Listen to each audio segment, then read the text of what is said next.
Hi everyone, it was just a quick short interlude video here whilst we take a bit of time planning the next few episodes.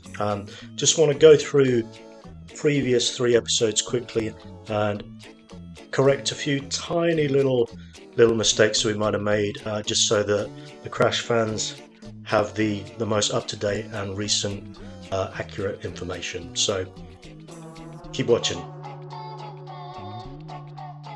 There was a point at which you go onto the first worm area and jump up, or you could have an alternate route which takes you to the bug run.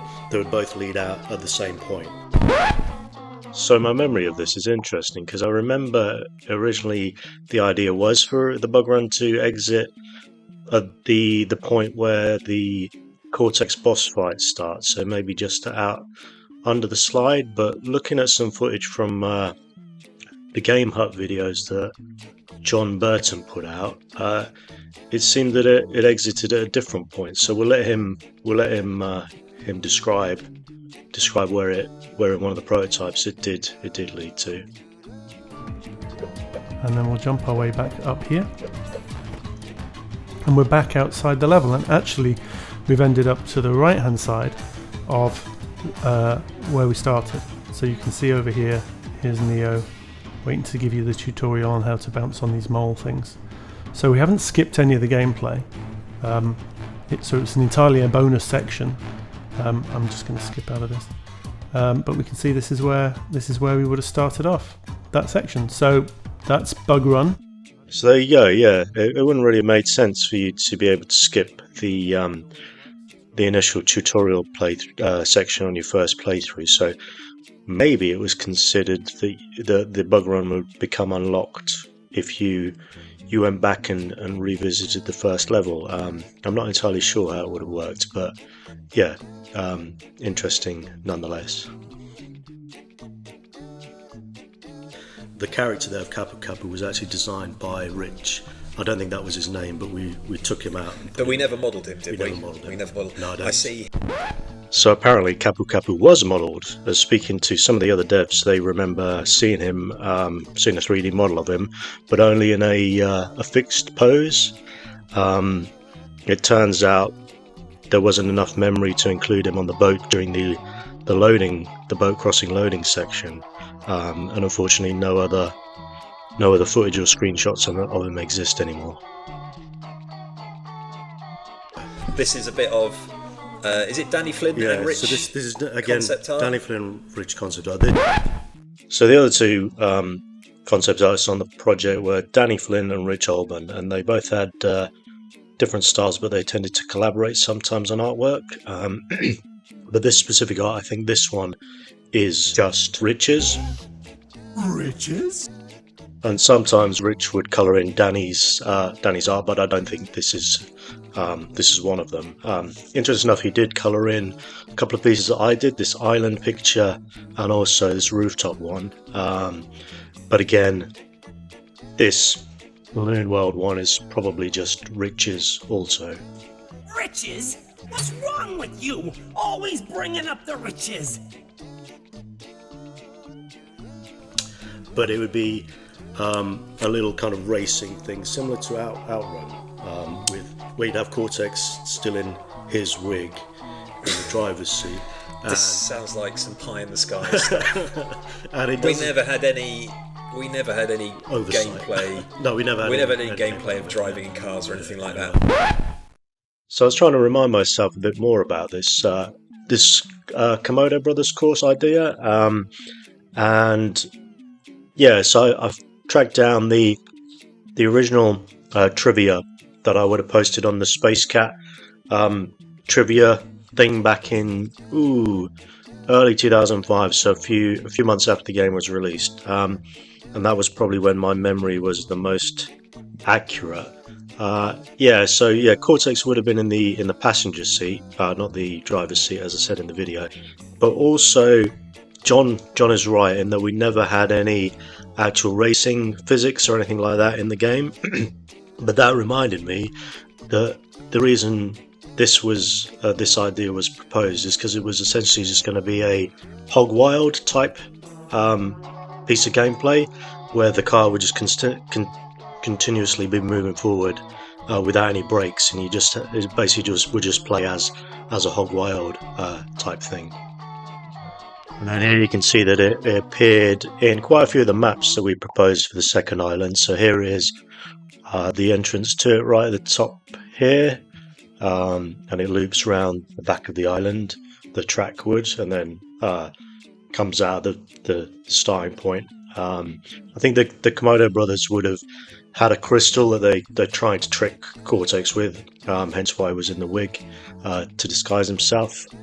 Whilst he tried to win it back. Here it is again, the entrance on a different map, a more detailed kind of rough second island potential layout there, and we can also see that it appears on the images here.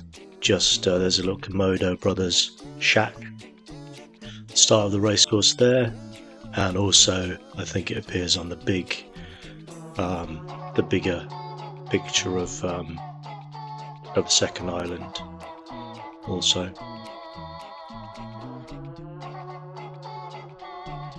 Dialogue was recorded. Oh, really? Yeah, dialogue was recorded. So who was the Lex Lang would have done some voice over stuff for it. So yeah, and I can't remember if he was ever modelled. Chris might have started modelling, but I don't recall him. I can't recall, yeah, if he was modelled. It turns out good Dr. Cortex was built as well, as here's an image from a Twinsanity internal presentation promotional slide from around early 2004, I think.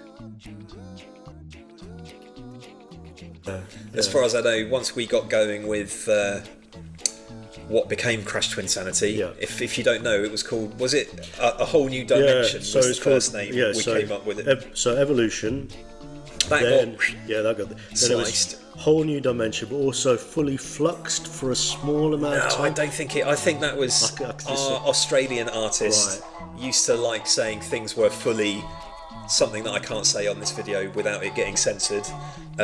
He used to describe everything that was wrong in the game. He said it was fully and so I think that was just a joke, wasn't it? I don't think we were ever seriously considering documents, but it probably is just an internal joke. Yeah. After delving through the archives, we managed to find a few docs actually using the fully fluxed title, as well as an actual logo that somebody must have created during development.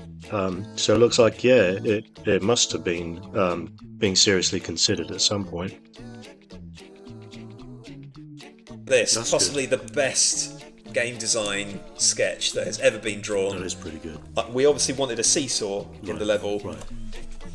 And someone made me draw a seesaw for some reason. It does look like a seesaw. This is a seesaw. You saw it here first. We were going to put a seesaw. Or a Teeter-Totter.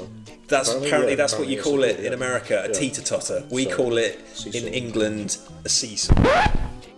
Not specifically a bit of Crash-related trivia here, but interesting afterwards we worked out that our first memory of the word Teeter-Totter came from a Sonic 2, an official Sonic 2 manual from the 90s, so weird how that stuck in our memory. What's interesting about this is it says 2002 on the top there, 2002. So it would have been pretty much before. No, well, you think that was just a standard thing that she put on? We did have this early on, so yeah, that makes sense. 2002. This was around for quite a while. Yeah.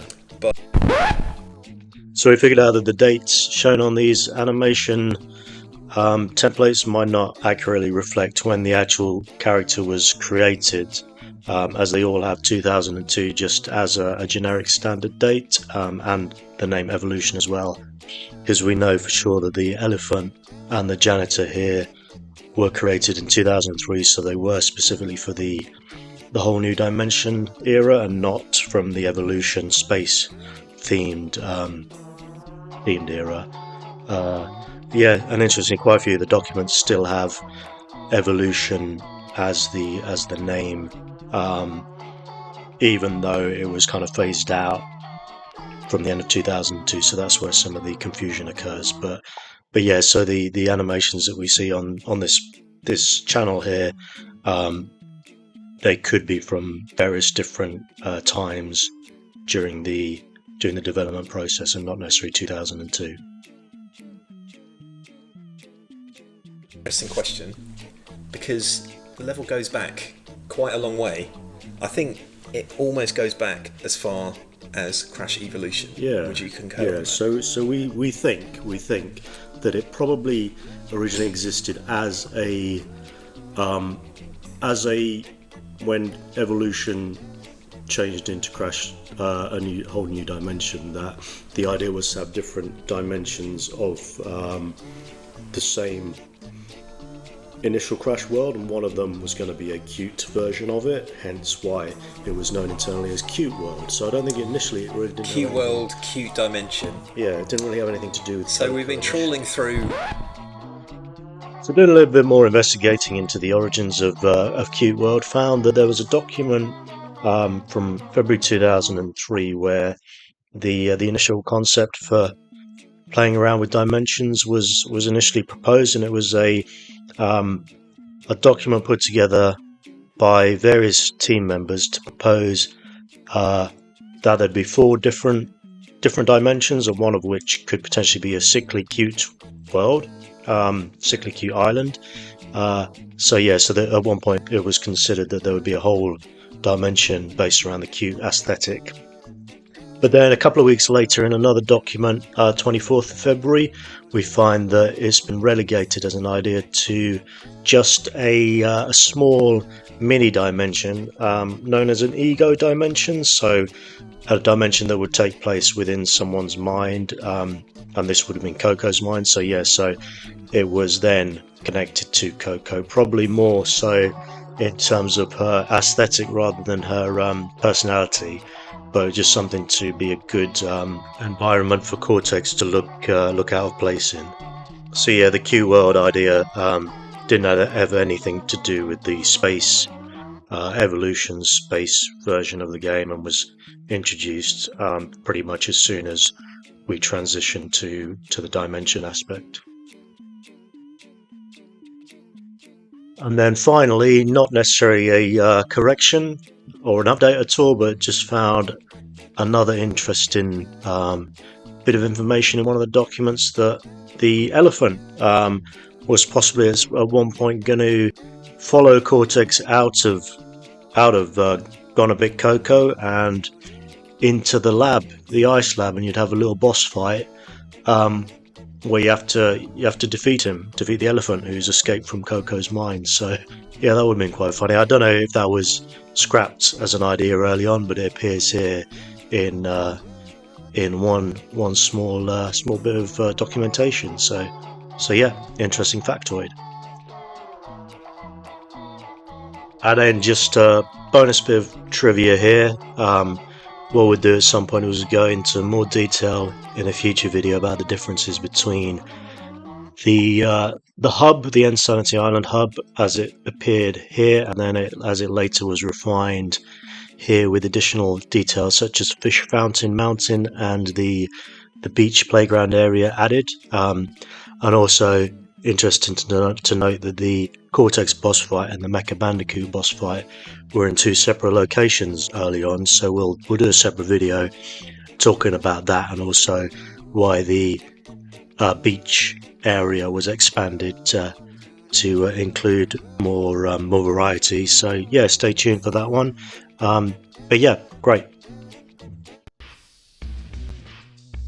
So there you go.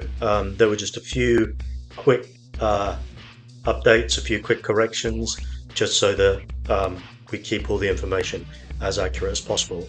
Keep your eyes on this channel for the next exciting series of videos, hopefully coming pretty soon when we get JMac on as well. He's off somewhere, I don't know where he's gone, he's just run off somewhere, so we'll try and see if we can track him down, and some other people as well. Got hopefully a few special guests coming on too, so yeah, keep your eyes on this channel, and thanks everyone, see you guys soon.